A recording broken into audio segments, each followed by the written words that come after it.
Last week I got my monthly books. Actually, it was 6 weeks worth from my LCS, Phantom of the Attic, in Pittsburgh, PA. And I was thinking about doing a review of the books that I got, but some of them I really didn't care for. I was kind of disappointed. And I didn't want to sit here and be negative, so I'm just going to go over the ones that I liked.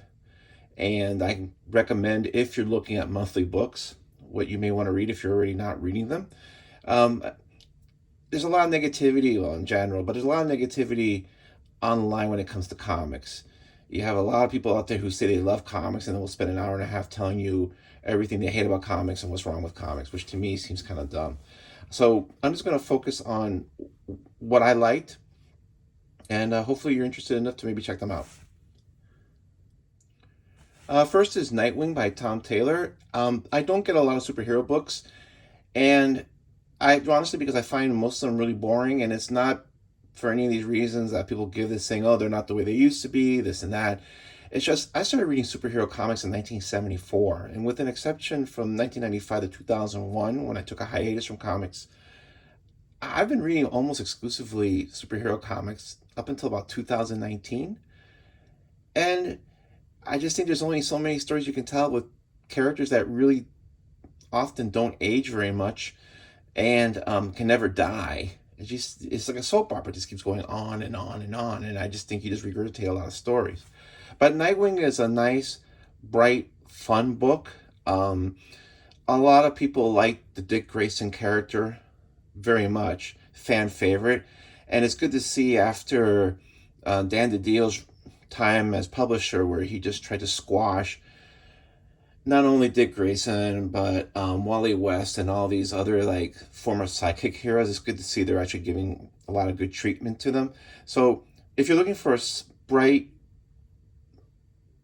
interesting, you know, cheery kind of superhero comic, but that's written well, I definitely recommend this. Tom Taylor is a great writer. He recently got an exclusive from DC, and they're not really giving out exclusives, so um, this is a fun book. If you want to try superhero book and say, what's a superhero book that doesn't stink? This is definitely one of them. The next one is this second issue of the Elektra Black, White, and Blood miniseries. I read issue one. Issue one was okay. The thing with anthologies is usually they're very uneven, but sometimes you'll see something interesting. This issue is solid. You have three stories. Peter David writes one, Al Ewing writes the second one, and then the third one is written and drawn by Greg Smallwood. And they're all good, solid stories. The art's great. You know, this is like when Marvel really wants to try to do something different and interesting. This is what they can actually achieve, something interesting. That's all I really want, something that's interesting. So, I don't know if I can recommend the whole series. The first issue was uneven, as I said. I don't know how the issue 3 and 4 are going to be, but this was well done. This is a miniseries that started off with issue 0 and 1 before 2, 3, and 4 that we have now. And I really didn't get too excited after reading those first two issues, 0 and 1. The series is written by the Tipton brothers, who have always had a great handle on the Star Trek series, especially the Star Trek Next Generation / Deep Space Nine universe. And I really didn't care that much for them, but it seemed that I think they changed the artist on the second one, starting with the second one. And the covers are by J.K. Woodward.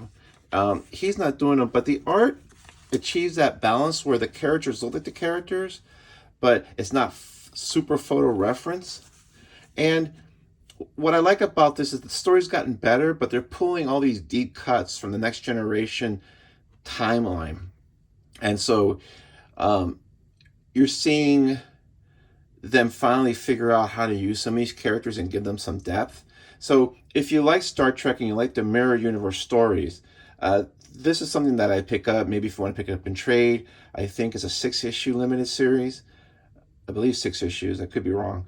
But this is pretty well done. It's pretty fun. I mean, again, if you're a Star Trek fan and you want to read something good with Star Trek, this is a good pickup.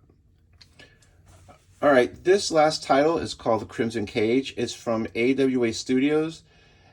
I really don't have AWA Studios on my radar. Nothing against them.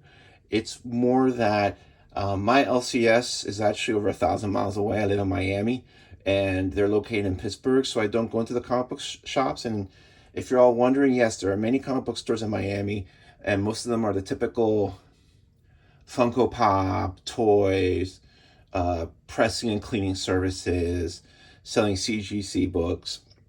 Very little with new or comics, and a lot of them are overinflated in price. They have those sticker guns that never go below $10. So I don't get to see a lot of new books sitting on the shelf. But a friend of mine, Jonathan Thompson, who goes by Space Station Z, Z-E-D, on Twitter, and also a writer of The Killer, an upcoming book they had in a Kickstarter, writer of Burn Residue, which is going to be picked up as a trade paperback later this year by SourcePoint Press, and also the writer of A Game of Doubles, Kickstarter he did with Ryan Tavares. He's a pretty good up-and-coming writer, and him and I share a love of pro wrestling. So if you like pro wrestling, this is a great series. And just before anybody says, hey, pro wrestling is fake, yes, I know it's fake, but so is your reality TV, and so is like half the news coverage you see, depending on what wacko channel that starts talking about weird conspiracies and tells you that dictators invading countries is a good thing and all the other stuff. So, like, basically the premise is 1984, this is territory in Louisiana, and for those of you who don't know, before the WWE basically took over everything, created almost, not a monopoly, let's just say almost monopoly. They, back in the days, you had territories, and the territories were either through a state or a group of states. And under them, you had this body called the NWA, and they had a champion. Ric Flair was their champion for a long time, and he would go to these different territories all over the country and wrestle their top guy, just barely squeak away with the belt, but make their top guy look awesome. So that's the setting you have here. This is the best description, and even the authors and the artists say it's pro wrestling meets Macbeth. It has a lot of the elements of Macbeth, where it has creatures that are there's spirits, there's demons, there's prophecies, there's a lot of blood, there's hints of madness, there's that element of you get what you ask for, but maybe not the way you get it. And basically, without giving a lot of the plot away, they're the national champion for the GWA in this universe, comes to a local promotion and wrestles their top guy and promises that he's going to make him look like a star, and then you find out later on he's not. And before this, him and his wife, who's also a wrestler, meet these spirits, sort of like the witches from Macbeth. And so they start saying, well, they said that we were going to be great. You know what you have to do. So there's a lot of murder, a lot of double crossing. It's really well done, because usually when it comes to wrestling comics, the biggest problem I always have is the art. The art, they always try to have everybody look like they're super roided with with 8 packs or 12 packs. And these guys just look like wrestlers did in the early 1980s. They look like they're big, they look like they're strong, they look like they're in shape, but they don't look like steroid cases. And the action, in-ring action, is good too. It's well written. If you know about wrestling a little bit, it helps follow the story.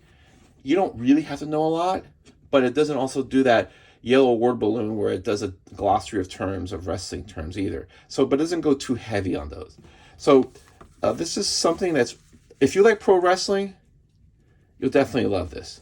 If you like Macbeth, you'll like this. It's a good book. It's got 2 more issues to go, and I'm really looking forward to it. And anyway, those are my thoughts about those titles. I know I posted a video of the books I got recently. If you don't see them reviewed, then probably I didn't really care for them very much. Anyway, thanks.